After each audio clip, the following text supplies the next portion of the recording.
que el Ejecutivo tuviera la mayoría calificada en las cámaras. Entonces, vamos a checarlo. Es lo mejor para el país. Que el partido del próximo presidente tenga mayoría en la Cámara de Diputados o que el partido del próximo presidente no tenga mayoría en la Cámara de Diputados. Que el partido del presidente tenga mayoría en la Cámara de Diputados, 68%. Que el partido del presidente no tenga mayoría en la Cámara de Diputados, 23%.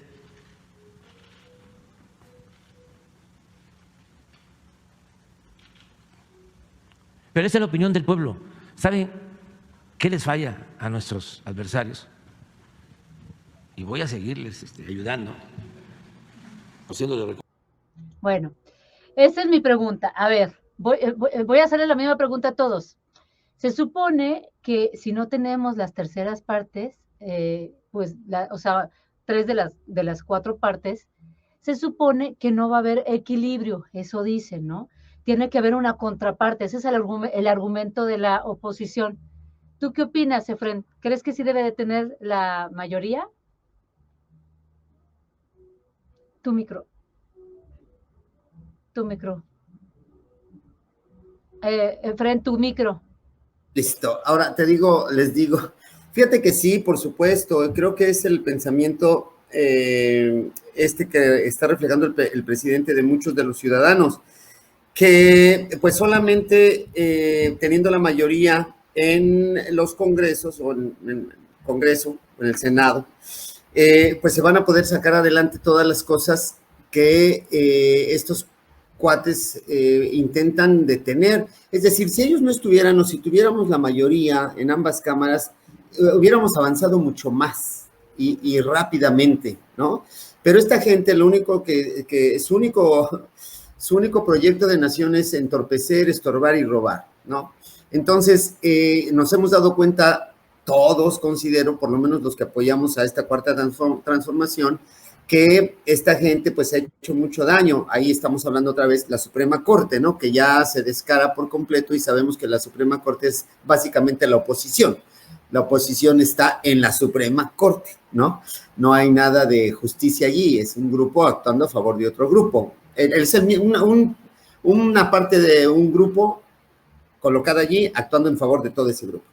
Entonces, sí, me parece que sería lo mejor tener la mayoría, porque esto de sus pesos y contrapesos, pues es que ellos no son ningún contrapeso, o sea, son un estorbo, eso tiene que quedar claro. La oposición no es un contrapeso porque no proponen, es decir, si la oposición tuviera un plan B, que dijeran, mire, el presidente está proponiendo esto y nosotros consideramos que eso está mal y este plan que nosotros proponemos es mucho mejor por A, B, C, D y F, ¿verdad? Entonces, Ciudadanos, la oposición propone que esto es lo que es mejor para el país. Pero como no tienen eso y lo único que hacen es estorbar porque están muy molestos porque no los dejan robar, entonces la oposición básicamente se dedica a eso, a estorbar, a molestar. Entonces, sin propuestas, pues ¿para qué queremos esa gente allí? ¿No? No hay ningún caso. Ahora, también hay que tener mucho cuidado porque, pues ya ven ustedes, aquí han pasado cosas como lo de Lili Telles, que es un caso patético, ¿no? Donde el presidente mismo acepta, pues, que le invita. Pues sí, ¿no? A veces así, y a veces estos ministros que elige el presidente o propone, no elige, que propuso el presidente, pues ahí están y luego se voltean, es decir, son una serie de infiltrados, ¿verdad? Ahora por allí encontraron a otro tipo que estaba, se me va el nombre, otro infiltrado que ya está por allá, en fin.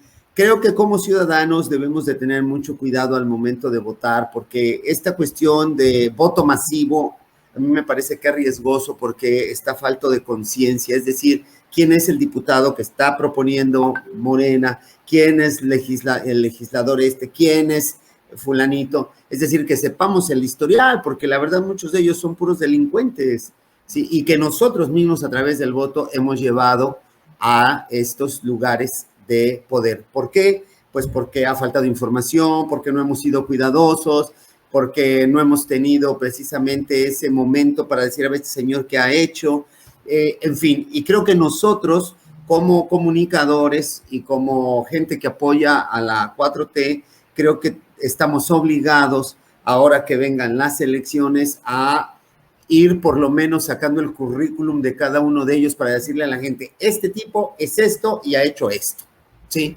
Porque tampoco se vale que porque es la 4T todos son buenos. Con todo respeto, no ha pasado así y ahí están los hechos. Entonces, sí, es conveniente la mayoría en la Cámara, por supuesto, pero una mayoría que esté compuesta de gente decente, de gente que vaya a trabajar por todos los ciudadanos, no una sarta de sinvergüenzas, coludidos, infiltrados, rateros, y al final de cuentas forman parte del mismo cártel de la oposición. ¿Tantan? Gracias. Muchas gracias, Efren. Vamos contigo, Mole, ¿qué nos dices acerca de esto? Bueno, yo creo que Efren está poniendo el acento en donde se debe poner, porque justamente de lo que estamos hablando es de cómo mejoramos la calidad democrática del sistema político mexicano, cómo transformamos la sociedad. O sea, la lucha que llevó a Andrés Manuel López Obrador a la presidencia es una lucha de muchos años atrás, de muchas generaciones, de diferentes formas de lucha, de diferentes clases sociales que han perdido la libertad, han perdido el trabajo, han perdido la vida en ese proceso por mejorar nuestro país, porque sea nuestra sociedad una sociedad justa, libre, democrática, soberana. Y entonces esos principios son los que deben regir la forma de hacer política de nuestros partidos, de nuestras organizaciones, de nosotros como ciudadanas y ciudadanos, como individuos, y de los representantes populares, ¿no? Entonces, efectivamente, o sea, el plan C debe ser echado a andar, pero como parte de una revolución de las conciencias y como parte de una revolución democrática, democratizadora y democratizante, diría yo, ¿no? ¿Qué quiere decir? Que debe cambiar toda nuestra forma de concebir la política. Debemos extirpar la cultura política priista para que, como dice Efren, para que llegue gente decente que represente realmente los intereses de las mayorías sociales y populares, debe extirparse la conducta sectaria, oportunista, arribista y tolerante con el viejo régimen y sus resabios, ¿no? Y eso es una lucha democrática que debe asumir el pueblo, ¿no? Aquí es donde esa máxima, solo el pueblo salva al pueblo, es donde esa máxima pesa más, ¿no? Porque los votantes no podemos nosotros esperar a ver qué nos ofrece Morena. Los votantes debemos nosotros proponer a quién queremos que llegue a la Cámara de Diputados, a nuestro vecino más honesto, a nuestra vecina que ha luchado por la comunidad, a los compañeros luchadores sociales que han estado al frente de la reivindicación de derechos de las comunidades indígenas, las mujeres, de las infancias, de los adultos mayores, los derechos de las personas con capacidades y habilidades especiales, ¿no? A los trabajadores, las trabajadoras, a los sindicalistas democráticos, o sea, a la gente que lucha, a la gente que organiza, a la gente que desarrolla la conciencia del pueblo de manera honesta y desinteresada. A esa es a la que hay que impulsar para que sean nuestras candidatas y nuestros candidatos. Y no aceptar que nos reciclen a los panistas, que nos reciclen a los priistas, que nos reciclen a los perredistas. Y eso forma parte de un electorado, de cómo construimos un electorado más crítico, más consciente, mejor organizado, vinculado a su partido. Y aquí está la tarea para el partido. El Movimiento de Regeneración Nacional debe asumir su obligación histórica de ser un instrumento para la organización y la liberación del pueblo, y no quedarse como un partido más tradicional del sistema de partidos de nuestro país, que una gran parte de quienes militan en el partido creen que así debe ser. Un partido como los otros, un instrumento de ganar elecciones. Y sí, claro, el partido debe ganar elecciones, pero Efren lo está poniendo sobre la mesa de manera muy clara. La ciudadanía no quiere ser engañada. La ciudadanía quiere ver representantes populares de verdad, candidatos y candidatas que no insulten la inteligencia de nuestro pueblo y que no apelen a la desmemoria del pueblo, y que porque ya se cambiaron de camiseta ya se limpiaron de todas las culpas de haber sido parte del viejo régimen. Pero hay que poner mucha atención en eso. O sea, esto que estamos diciendo ahorita son buenos deseos.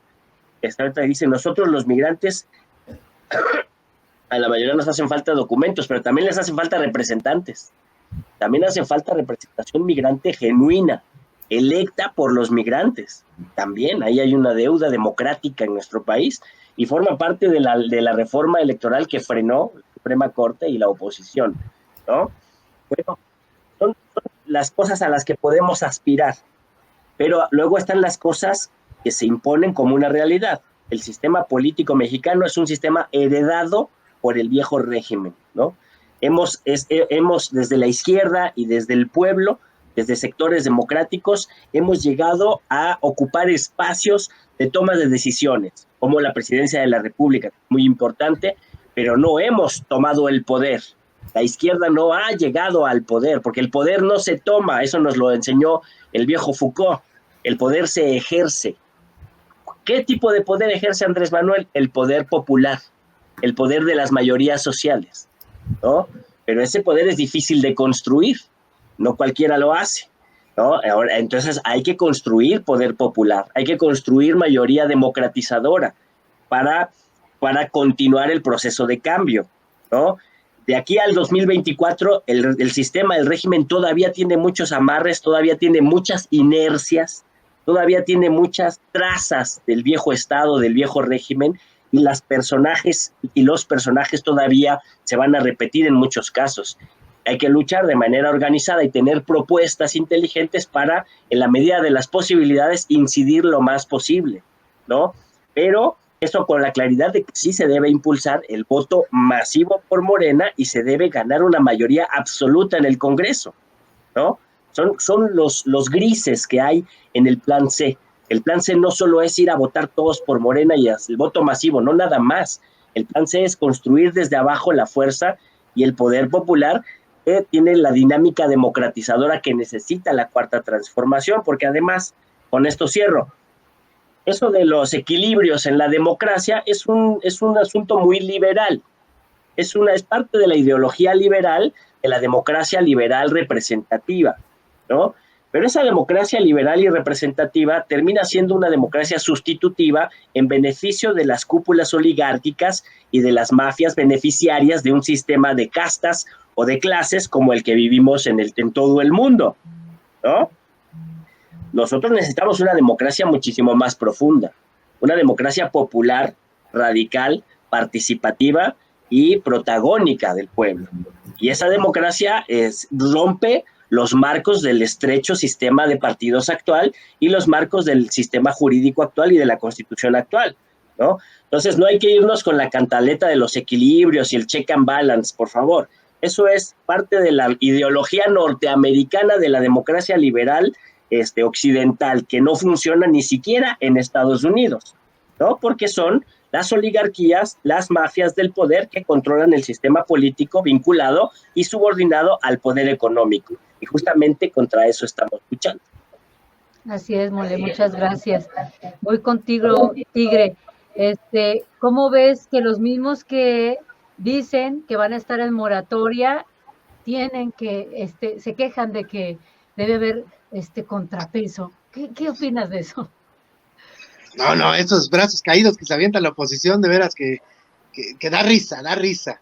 Mira, Daniel, en base a la pregunta anterior y la que están contestando todos mis compañeros, en virtud de lo que expone el presidente de la República, ya lo había anunciado, ¿no? O sea, él había anunciado ya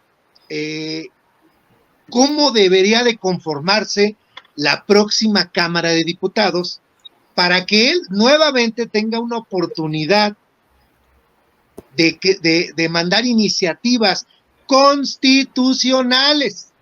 Eso quiere decir que necesitamos una mayoría calificada, no absoluta, calificada. Y la calificada es aquella que debemos de tener alrededor de 334 diputados de los 500 que hay ahí, ¿no? ¿Esa cómo se va a conformar? No la puede conformar los 334 diputados Morena. Eso no se va a poder, pero sí se puede que ganen todos y cada uno de los distritos electorales a votación, que son 300 distritos electorales. Eso sí se podría llegar a dar, aunque lo dudo también mucho que lleguemos a 300, pero sí a 285 más o menos. Eso sí lo podemos llegar a tener. Y que los partidos de coalición, como el PT y el Verde Ecologista, nos ayuden a llegar a la cifra mágica de los 334 diputados federales, para así obtener esa llamada mayoría calificada en la Cámara de Diputados y estar en posición de esperar al presidente de la República para el 1 de septiembre con una iniciativa que mande a la Cámara de Diputados y las grandes reformas constitucionales que quedaron pendientes, pero que se las echó abajo el Poder Judicial, el Poder Neoliberal o el Supremo Poder Conservador. Y esas son, otra vez, la reforma de la Guardia Nacional, la reforma electoral y ya encaminados la reforma al Poder Judicial, más otras 3 que dice el presidente que van a ser reformas sociales y que ya nos avanzará en ese tema. Entonces, regresamos y necesitaríamos entonces que para la conformación del llamado Congreso de la Unión, que el Congreso de la Unión es la suma de la Cámara de Diputados y la Cámara de Senadores. Eso es el Congreso de la Unión, no nada más la Cámara de Diputados es el Congreso de la Unión, es la suma de los dos poderes. Entonces, por parte del Senado, necesitaríamos alrededor de 86, 87 senadores, que eso es más viable que llegar a esa cifra en la próxima elección al 2024. Y aparte de eso, para tener las reformas ya completas y todo el proceso legislativo, es tener más de 17 congresos locales para que se dé el proceso de la iniciativa constitucional del presidente. Aparte de esto que te estoy comentando, el presidente de la República se basa ya al día de hoy en las encuestas que se están dando.